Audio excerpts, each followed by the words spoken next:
in the parliament, the Speaker of Parliament, literally robbing taxpayers' money, and defended by General Museveni. Even when facts are brought, where she hides her money in the UK, in Dubai, and others, protected by Museveni. You have seen all corrupt people, even those that have been taken to prison. You saw what they did. Take Kenya there, bring him back, redeploy him. Take Mukula there for corruption, stealing from the sick and dying people. Bring him back, redeploy him. Jim Wezi, take him to prison, bring him back, redeploy him. Nabanja, all ministers, these people even steal from the poorest, the people of Karamoja. Right. So that corruption is at its height. What's the alternative to government expenditure being high? Have a moral government.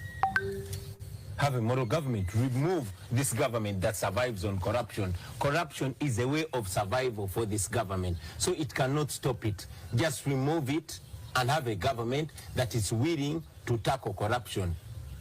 This government glorifies corruption.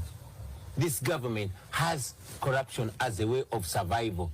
So you cannot tell this government to end corruption. It's as if you're telling it to end its existence. So in essence, what you're saying is that the leaders that we have are corrupt. Absolutely corrupt. Right. And not only in the government. In that case, Honorable, how are you then changing the stance of leaders and that are coming up into government, especially through the Leadership Institute that you started? One, we teach, we say it, but we don't only say it, we act on it. Not only these that we're bringing up, we even hold ourselves accountable. It doesn't matter whether you're the president of the party I lead, or you're the deputy president, or you're the secretary general or spokesperson. We are all held by those values. And we do this not holding just ourselves accountable, but we teach these to even the people that we lead, so that we are accountable to them. They can hold us accountable. You've seen us whenever we have such scandals, we deal with them decisively. We don't beat about the bush with corruption, because we know corruption is a cancer that has destroyed our country. And like I said, that corruption is not only with the government, but the regime uses money and goodies to, beckon on some of the inwardly corrupt comrades, even those that work with us. But like I said, we don't cut corners with corruption. We deal with it. Who is a morally right leader, according to you? According to me, is a leader that sees the way, goes the way, and shows the way, the right way. A morally upright leader is a leader that does everything with utmost integrity. In the open, in Uganda we call it obwerufu, in the real sense of the word.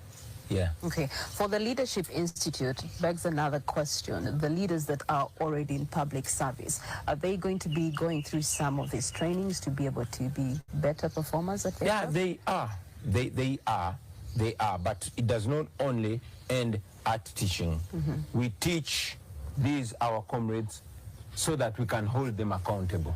You cannot hold a child accountable. You cannot punish a child for breaking a glass before you teach them that it's wrong to break a glass. So we first teach them that it's wrong to be corrupt, it's wrong to do the things that we are fighting against, because they see what we're fighting against. So we teach them that it's wrong to do the things that we're fighting against. And after that, then we tell them that there are consequences, there are actually consequences when you do what we disagree with. Yeah. Okay, let's move to electoral reforms. I know that currently that is the fever that is around the country. Parliamentarians are calling for electoral reforms. Activists are calling for electoral reforms. I know the opposition is of the same voice, but in particular, which reforms would you want to advocate for in this season as we head into yet another cycle of elections? The first reform should be respect for the rule of law. Even as it is, our law has been messed with a couple of times. Our constitution has been messed with a couple of times. But even our constitution as it is, if it's respected, it can get us to where we want to go. But it's not respected. There's zero rule of law in this country? Zero. It is impunity that rules. So how are you going to tell me that you're going to have a good constitution without constitutionalism?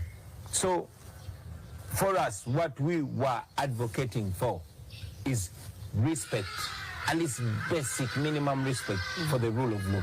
I would agree with reforms, good reforms, if at all they were to make sense.